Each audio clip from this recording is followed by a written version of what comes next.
Hi everyone, welcome back. Mike here again. I'm going to talk to you about deontology a little bit later, explain what that word means. But first, I want to just very briefly talk about what we've done over the last 2 weeks, and then I'll talk about what we have coming up for this module, which will be an audio prezi and an audio prezi for the reading. I'm also going to add two other things this week. I mentioned them last week. The first is we're going to have a class discussion. Well, I'll have you go and post something and then have you respond to other people's posts. And we're going to discuss the yourmorals.org poll. If you haven't done it yet, make sure you go on and take the Moral Foundations poll under the link that I put on the webpage for Module 3. Maybe I'll probably repost that just to make sure everyone gets it.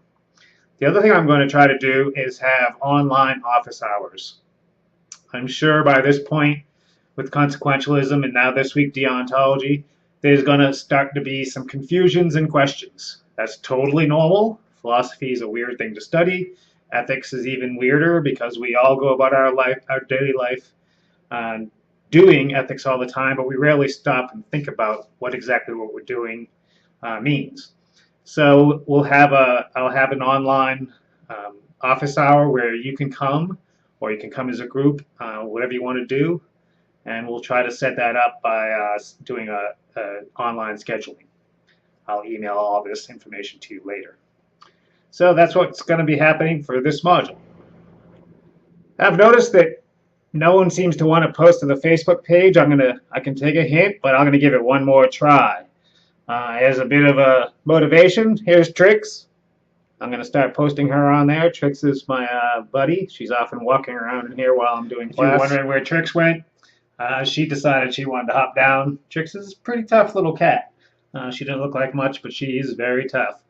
And I just want to say, no cats were injured in the filming of this module. Let's just move on to the next section. So like consequentialism, which is a word people don't normally use, we have this second term, deontology. It's one of the most prominent ethical disciplines within philosophy. There's still a large following for this group, and as we'll see probably throughout this module, you probably know someone who's a deontologist. My dad is a deontologist, although of course he has no idea what that word means, but he is one. I made a little comic. I'll post that on the webpage so you'll see what I mean. But deontology is broken down to two parts. So whenever you see this ology thing in any word, biology, psychology, whatever it is, all that really means is the study of whatever's before it. And so in this case, it's the study of duty or necessity. We'll see how important the idea of duty is to Kant and to deontology in general later. But whenever you see this word, it's not that hard to figure out. The ology part is always the study of, and deon is just duty or necessity. So it's the study of duty or necessity. As we're getting ready to move on to Module 4, which will be deontology, obviously I already talked about that for a second, I want to just very, very briefly go back and say what we have done so far and to give you just the highlights so that you know what you need to know moving forward. So for Module 1, we had three main things I wanted you to get from the Prezi and from that week's assignments. The first was the quest for certainty.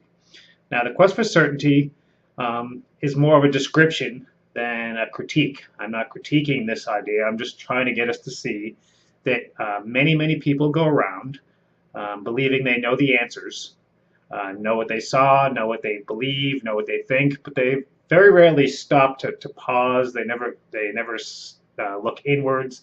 They never question their own beliefs or abilities.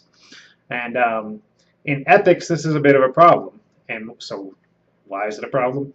You could just say, look at the United States political structure. We have two political groups. For those of you who don't know, it doesn't make that much of a difference to the example, but we have Republicans and Democrats.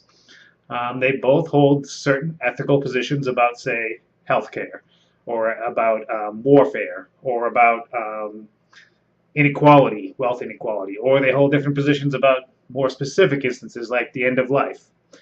and they fight over these things. And the fight doesn't break down into a discussion or trying to working out. What it does is it separates into one very hard side against another very hard side, and all they do is this, and nothing ever happens. So the quest for certainty is a way to try to get you to see that if we could just break that apart a little bit, then maybe people with good intentions on both sides of whatever issue we're going to talk about later in the semester could finally stop and get something done. The second thing I wanted to say from Module 1 was that human cognition tends to break down into two systems. Daniel Kahneman, who wrote a very famous book called Thinking Fast and Slow, explains a lot of science behind this, and there's more and more science. It's growing every day, and it's looking more and more like this idea is turning out to be correct. It has huge implications for ethics. It's basically System 1 and System 2. System 1 is our quicker, intuitive, fast, instinctual part of our human nature. System 2 is our slower, more rational side. It does math, it does logic, it slows down and thinks, that type of a thing. And these two systems, although they work together, tend to go in an order. For almost every situation, System 1, the feeling, quick, emotional aspect, comes first. System 2, the slower, more rational part, comes second. So why the heck does this matter for ethics? Let me tell you why this matters for ethics. It matters for ethics because we all think we're being rational. The two sides of a political argument I was talking about earlier both think they have rational arguments. But what happens is they're just being emotional. They're fighting. They never give in. People that are rational don't take a dogmatic stance and never discuss things. People that are rational sit down and try to work things out. So learning how System 1 and System 2 work or don't work, as the case may be, can really help us further down the road in ethics when we start to get into more difficult topics. And finally, for Module 1, the last point I wanted you to take from it was the invisible gorilla. So I polled the entire class, and about half of the people missed the invisible gorilla. This is important because it's another little indication that everything we see, everything we think might not be 100% correct all the time. If half of the people are missing the invisible gorilla, for example, well, what the heck does this have to do with ethics? Think about eyewitness testimonies. We know that eyewitness testimony is extremely weak. Many people see or don't see the invisible gorilla, but think they saw it or think they didn't see it. And this thing comes into all aspects of our lives. People can be put on death row and be killed because of an eyewitness testimony that may or may not be correct. So rather than starting with the idea that anytime you see it, it must be the case, it must be true that I saw a Sasquatch or Bigfoot out in my yard, I'm telling you, he was out there. Or should I stop and question myself and go, well, maybe I didn't see Sasquatch, or maybe I would need a lot of evidence before anyone would believe me on that. So the idea behind the gorilla, the invisible gorilla, and the hair commercial was to get you to see how System 1 and 2 are manipulated and work and don't work in human cognition. And that was the main point I wanted you to get across from that. So modules 2 and 3 were put together. It was quite a bit to do in there, so I grouped them together. The second part was a little bit more practical. I'm trying to start to get you to see how these theories can be applied to certain problems, and so that's how I did that. I had 4 main things that I wanted you to take out of that reading, out of the prezzies, out of the videos, and all of the other stuff that we do. The first thing is the greatest amount of happiness for the greatest amount of people. The very simplest way to understand what utilitarianism, hard to say always, the very simplest way to understand what utilitarianism is to do the math, especially with earlier utilitarian Bentham. So you want to know what you should do. You want to know what the ethical thing to do. You have the lever. Should you pull it and only kill one person, or should you do nothing and let the train hit the 4 people? Very simple utilitarian reasoning, and I'm simplifying here, of course. Very simple utilitarian reasoning says do the math. One death is way, way less problems than 4 deaths.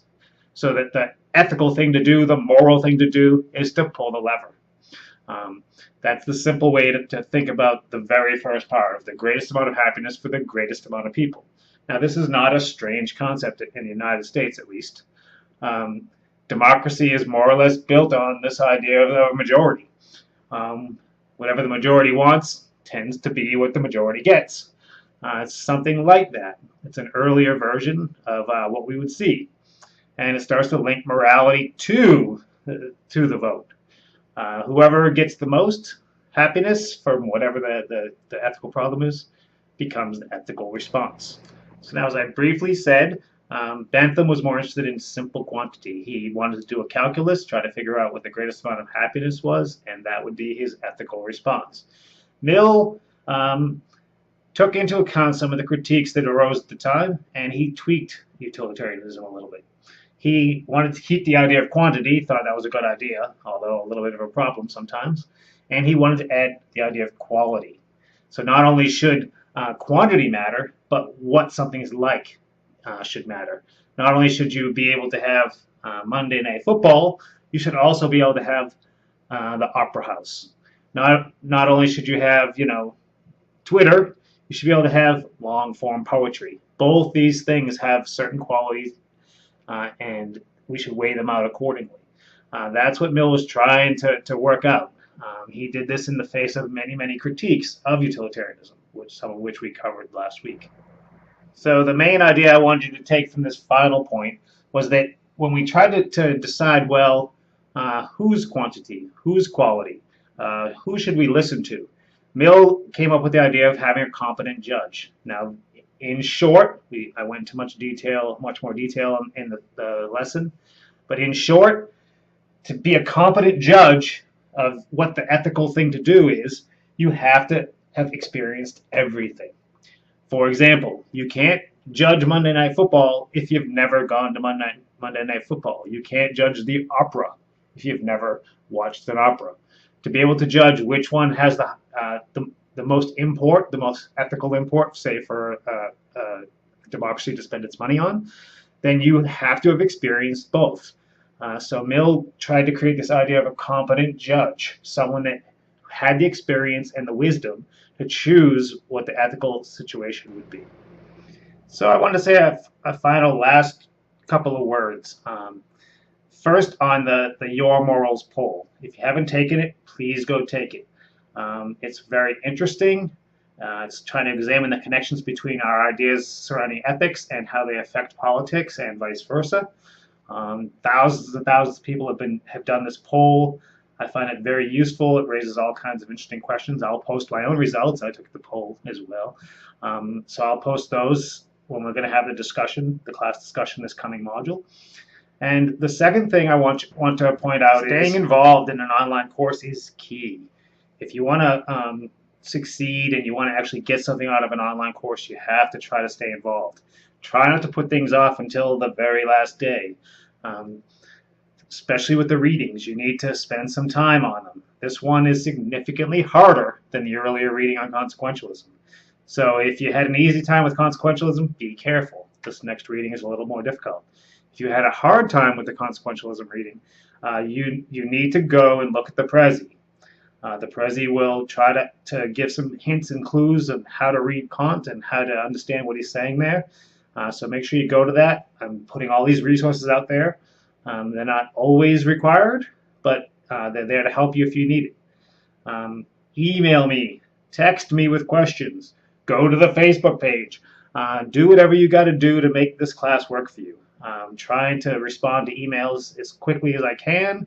I normally take just Friday off, and what that means is I probably won't check things on Friday, but other than that, I check almost every single day, at least once, usually more than once.